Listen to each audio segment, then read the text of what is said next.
Ta parole, Dieu, donne la vie. Un ministère donné et guidé par le Saint-Esprit.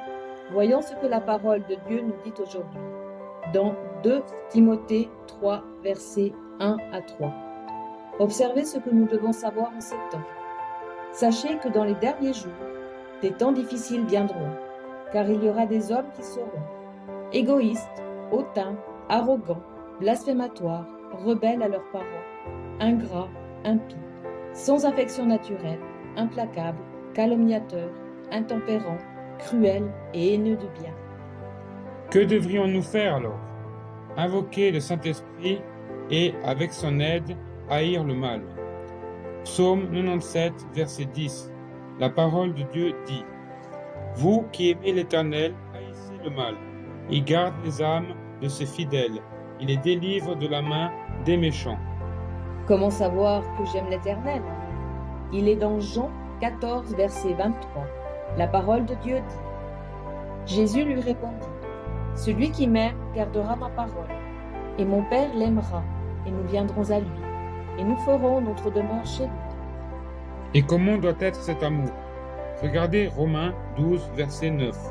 La parole de Dieu dit: L'amour soit sans prétention, détestez le mal, suivez le bien. Attention à ne pas être rebelle devant Dieu et à ne pas désobéir à sa parole, parce que vous tomberez en captivité. Rappelez-vous. Lamentation 1, verset 5. La parole de Dieu dit: Ses fils sont allés en captivité à cause de l'ennemi. Écoutez, bien-aimés, et priez avec nous cette prière inspirée dans Romains chapitre 12, verset 9 et dans Lamentation chapitre 1, verset 5.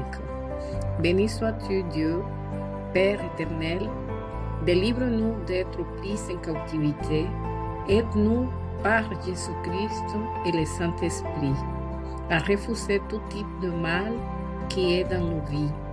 À partir de maintenant et jusqu'à la fin, aide-nous aussi à rejeter les malédictions du monde. Je te le demande au nom de notre Seigneur et Sauveur Jésus-Christ et dans le Saint-Esprit Tout-Puissant. Amen. Bénédiction.